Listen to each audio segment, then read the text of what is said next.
everyone. I am Samantha Mowat. I'm a clairvoyant psychic and a contactee, and I have very exciting dogs, very loving. Get down.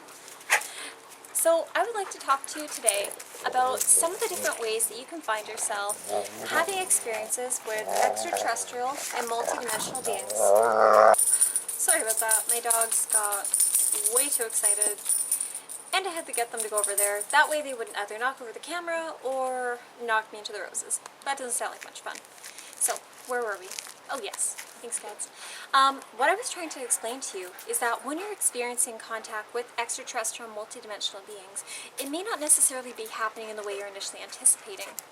In particular, the way in which you start having contact going about. For some people, it'll be an energetic contact where they may come see you on an energy level. So, you know, feeling a being walking around your house. You may end up having beings showing up out of the corner of your eye where you see them for a minute, then gone. Sorry about that. These two were so excited they wanted to play, and so I thought it'd be easier just to take the playful one and have them hang out with me. So, one of the things that you may notice is that contact doesn't always happen the way people expect it to. People expect that they're always going to see a UFO showing up over the house, and then after that they expect to see something like the ship landing and beings walking out, or a beam of light coming down and coming over top of them, when in reality it's not always like that. I promise they're really nice, they're just very talkative. Thought it would help if I had the buzzer. Anyway, so one thing that you will find with all of this is when you're going through contact, sometimes you may end up finding that it's astral projection, in which case you may have some screen memories coming up. You may end up having the impression of things like UFOs showing up while you're dreaming, or lucid dreaming or astral projecting. You may end up having beings actually showing up to you as people. You could also have beings showing up to you as kind of shifting between appearing as people and then slowly taking on the characteristics or physical form of their true appearance. Which, for instance, I had that happen earlier this year. Except it wasn't astral projecting at the time, it was a physical encounter. I woke up in the night and I walked downstairs into my living room because I felt something almost like calling me, or almost like this feeling like something pulling me out to that space. And while this was happening, I walked into our living room and I walked between two of the chairs we had in front of our big window, and I looked out towards the tree. And when I was looking out towards the tree, I thought, am I going to see a moose? Am I going to see a fox running? Am I going to see a bear? Why is it that I'm feeling pulled out here? My first thought wasn't an ET being. And then when I looked outside, I saw that there was this image of a man on my street. I thought, okay, why is there a man? And then I'm like, oh, it's daytime. Okay. I guess I overslept was my first thought. And then I noticed it's actually my neighbor, and I'm like, oh, hey neighbor. And I said their name. And he started walking across the grass towards me, and I walked over to the front door, and he's like, hey, did you know that your water shut off out front? And I'm like, oh no, I didn't notice that. I was looking at him. It was kind of funny because I saw him wearing his baseball cap and his brown hair and his brown eyes and his like little scruff on his face and his sweater and his blue jeans. I'm like, huh, okay, kind of odd. Like it looks like it's really nice and hot out, which should have been my first clue because I think this was January or February or March. It was early in the year. I'd have to like really review my diaries to find out when, because I think I've had 20 or 30 encounters so far this year and it's only July. But anyways, he and I were walking. We walk into my house and we go down a couple levels to the basement, and he and I were walking to the basement. I remember seeing that my house was messier than normal and that there were things everywhere and things like that. You have to really pay attention even in your waking life to clues about whether you're actually in waking life or if you're in an experience, because in a lot of experiences, when you're having screen memories over top, or if you're having beings projecting images into your mind of locations that are familiar to you or people that are familiar to you, then there's going to be little inconsistencies. For me, my house is almost always really tidy, so to see my house having clutter and to see pipes running across the floor in the basement, things like that really should have been an indication to me, but I just didn't clue into it in that time. And so I'm looking at him and he's like, okay, it's done, it's fixed. And I remember thinking, I don't remember seeing you do anything. What did you do?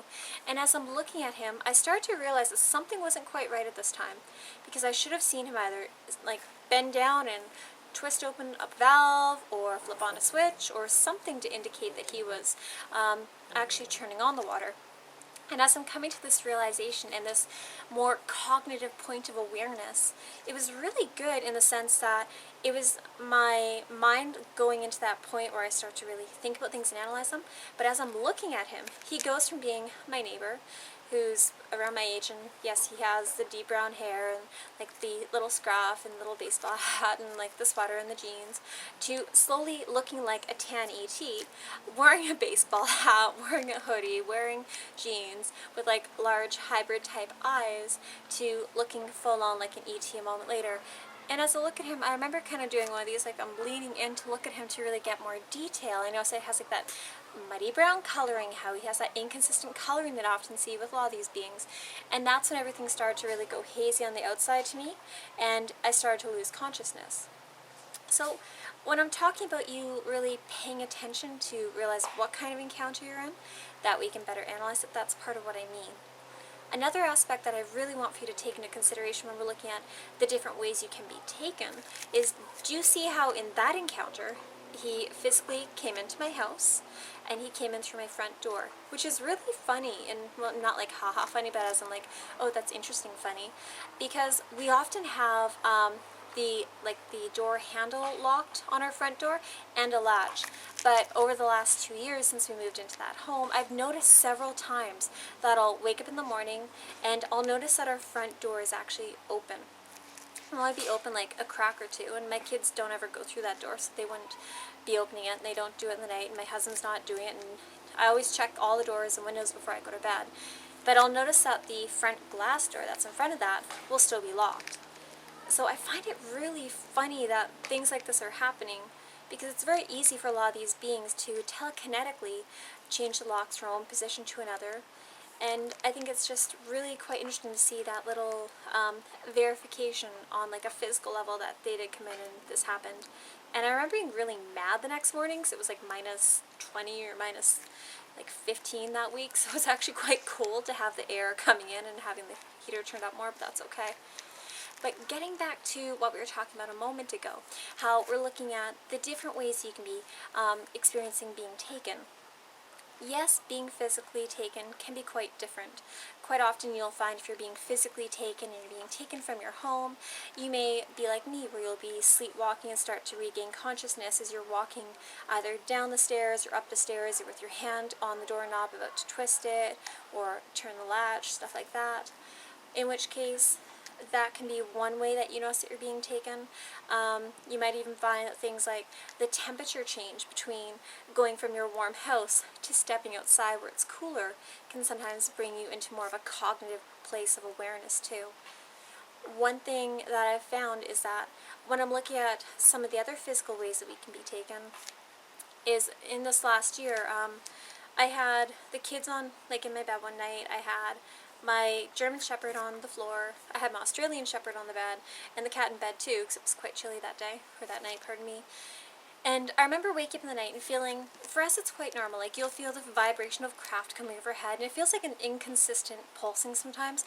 It almost feels like the energy has a different pressure. It can feel like the air is alive. It can feel like energy's moving very, very quickly, depending upon the type of craft, because different types of craft feel different. And I'm still trying to, within my notes and my journals, get better at categorizing, okay, well, when this being came to me, this is what I remember from how the craft felt, and so on and so forth, but we'll get into that another time. Anyway, so I've got my kids in bed, and my dog in bed, and I remember I could feel this vibration coming, and it almost felt like it was coming from behind my bed and up a bit, so above our carport. And I remember being in bed and be like, sitting up and be like, I feel something, I can feel craft, and I knew that I was probably about to be taken. And I'm looking around, and I didn't sit up in such a way that should have woken up any of the animals. I didn't turn on a light, I didn't check my cell phone, I didn't do any of those things that would have caused them to wake up. Rather, when I did sit up, I just wanted to get an idea if someone was walking into our room or if there's a vortex or stuff like that happening. And anyway, I remember looking, and we have this mirror across from our bed. And I didn't see anything at first, but my small dog, the Australian Shepherd, he sits up, and he's really anxious. He started giving this, he started barking, he started like having the hair on his body really expand, like he was feeling territorial and scared. And I remember thinking, okay, well, why is he so scared? What's going on? Why are you freaking out? And then as I'm looking at my dog, I look at the cat, and the cat's just like, oh, dogs. And I look. She did not look pleased. Her little ears were like straight out and just not happy and trying to go back to sleep. And my bigger dog, she did notice that something was happening, but I guess she's so familiar with like beings coming and going and us being abducted and stuff like that, that she's like, "Rrr." So sorry for the TMI on pets, but the reason why I bring this up is for those of you that have pets, pets can start to be an indication about some of this happening. Quite often my pets don't get woken up when we're having abductions or when we're having encounters or experiences, because we do tend to have all three. And the reason I bring this up is a few years ago, pardon me, someone asked me that question on Space.radio, and I tried to really pay attention from then onwards with my encounters to see whether my animals were being cognizant of it or not. Anyway, and as I'm looking at my smallest dog really getting upset and anxious, I start to see in the mirror across from the bed these two orbs coming on like a parallel level. There was like a pink one and an orange-yellow one, and they're just kind of coming down together, like they're clearly slightly separated. And because I'm looking in the mirror, I'm pretty sure that they were coming from the wall above me, because that's where I was, like behind me, pardon me, and above, because that's where I was feeling the vibration of craft. Now, that is one way that they can come get you, and as they came very, very close to us, I remember my dog went from barking very anxiously and very quickly to him being in a standing, like sitting up, scared position, to slowly going back and lower until he was laying down. And I remember I had that very familiar feeling of almost like everything starts to go hazy from the outside and goes dark and pulls inward, and a few moments later I was on craft. Whereas another time this year, I remember I was laying in bed and I woke up and I could feel a craft directly above our house. And while I was feeling this craft, I didn't feel scared, I didn't feel nervous, but I remember looking upwards, because normally I sleep on my side, and when I turned to look upwards, I could see there was this round hole in my ceiling, and I could actually see through the roof, like through the ceiling, through the roof, through the layers of insulation and what have you, straight up into the night sky. And I remember feeling this extreme sense of comfort and just completely at ease with what was happening. And that's another way that you may find yourself experiencing contact on more of a physical level when it comes to your abductions. The only time that it can be a little more frustrating when you're being physically taken and having abductions is when you don't necessarily remember the walking out of your house part and you regain consciousness and you're in somebody else's house, or if you're like I was and you're in a hunting cabin and you have no idea where the heck you are, then it can be a little bit scary or surprising. Now, the other way that I find kind of interesting is over the years I have had quite a few ETs come into my room because like craft has physically landed and the beings have walked along either our driveway or through the field and up into the house and either collected me from my bedroom or the living room or other rooms. It doesn't matter where in the house you sleep. They know where you're located, so changing your position in regards to, oh, well, if I go sleep in my parents' room or if I go sleep at somebody else's house, they're not going to be able to find me. Well, that's not the case. It doesn't matter where in Canada or the world I am, these beings always know where the heck I am, and if you're a contactee, chances are they have a very good idea where you are as well. One time, I think it was in 2014, I woke up in the middle of the night and I had this large swirling vortex in our bedroom coming out of the wall that was across the room from me between the window and the walk-in closet. And it was kind of ovally in shape. It was like a blue, white, and gray kind of energy. Sorry for my dogs being so loud. And it looked almost like the energy was swirly and kind of... I seriously thought he's going to knock over the camera. Sorry about that. It looked like the energy was swirling and bluey, whitey, gray, almost like it was very alive and very energetically comprised, rather than being something. Nope. Moon moon. Naughty boy. Once again, I'm so sorry for the interruptions. But anyways, with that happening, I remember physically walking through that craft, and pardon me, not through that craft. I remember a being first coming out of the vortex into my room, collecting myself and another family member who wasn't feeling well, and then us walking through the vortex, and then being returned through the vortex later on that night. And so there are so many ways that you can be having contact. And so I don't necessarily understand why people get so fixated just on the UFO aspect, when many of these beings have the technological capabilities to use other means of coming to see us. We don't always have to think about a UFO coming and landing in our backyard. One thing that I have found when we're getting into more of the astral aspect, more of the encounters on an astral level, is often when you project out of your body, you may find yourself actually being pulled to different locations. For instance, sometimes I will be going to sleep and I'll have the astral, like the intention of astral projecting and going to somewhere in the world that I've never been before, and wanting to just go walk down the streets and see what the people like, or like, and what the culture's like, or go see a loved one, or things like that, which can be a lot of fun, or even going off planet and exploring that way. But you'll find that if you're having astral contact, quite often you will find yourself being pulled, either your astral body, you'll just be laying down, going to sleep, you'll try to raise yourself up out of your body, and then you'll get pulled to another location, which quite often happens to me, where I get pulled either onto craft, or into a deep underground military base, or into stuff like that.